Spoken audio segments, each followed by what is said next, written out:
भारतीय राज्यघटनेचे शिल्पकार भारतरत्न डॉक्टर बाबासाहेब आंबेडकर यांची जयंती काळमेश्वर येथील तळ्याची पार शिवाजी महाराज चौक येथे शिक्षा उद्योग मित्रप्रेम समूहाच्या वतीने अत्यंत उत्साहात साजरी करण्यात आलेली आहे। सामाजिक एकोपा आणि प्रबोधनाचा संदेश देणाऱ्या या सोहळ्याचं उद्घाटन कळमेश्वरचे पोलीस निरीक्षक मनोज काळगंडे यांच्या हस्ते करण्यात आले।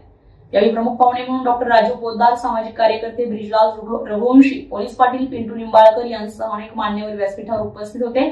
मान्यवरांनी डॉक्टर बाबासाहेबांच्या प्रतिमेला अभिवादन करून त्यांच्या गौरवशाली कार्याचे स्मरण केलंय। या कार्यक्रमाचे विशेष आकर्षण म्हणजे प्रसिद्ध कव्वाल सलील सेदा यांचा भीम कव्वाली हा संगीतमय कार्यक्रम। आपल्या सुमधुर आणि पहाडी आवाजामध्ये सादर केलेल्या प्रबोधनपर कव्वालींनी उपस्थितांची मन जिंकली। तर हा सोहळा यशस्वी करण्यासाठी समूहाचे अध्यक्ष रुपेश मेश्राम, उपाध्यक्ष शिरीष शिरसाट आणि कोषाध्यक्ष मिलिंद कांबळे यांच्या मार्गदर्शनाखाली सर्व सदस्यांनी अहोरात्र परिश्रम घेतलाय। शिस्तबद्ध नियोजन आणि शांततेत पार पडलेल्या या जयंती उत्सवाचे सर्व स्तरातून कौतुक करण्यात येत आहे।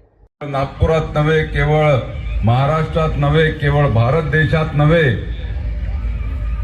तर संपूर्ण जगामध्ये अतिशय उत्साहाच्या वातावरणामध्ये साजरी होते आहे। आणि आज या ठिकाणी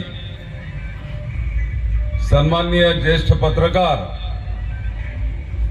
युवराजजी मेश्राम यांच्या पुढाकारानं आणि त्यांचे सुपुत्र सन्माननीय रुपेश युवराजजी मेश्राम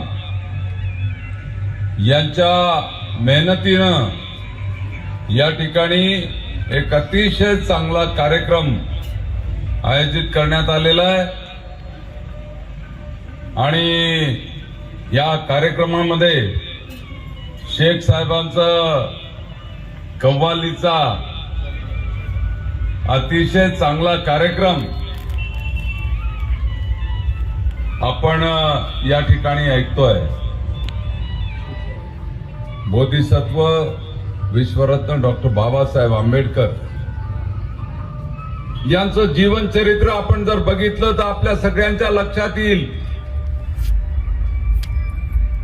की डॉक्टर बाबासाहेब आंबेडकर हे ज्ञानाचे महासागर होते, प्रकांड पंडित होते, अनेक विषयांमध्ये त्यांनी केवळ पीएचडी नाही तर डी.लिटची पदवी त्या ठिकाणी संपादन केली होती। आणि त्यांनी हे सिद्ध करून दाखवलं की जगामध्ये आपल्याला उच्च शिक्षित व्हायचं असेल तर जातीपातीच्या आधारावर त्या ठिकाणी उच्च शिक्षित होणं हे बरोबर नाही आहे। तर समाजातल्या कोणत्याही जातीचा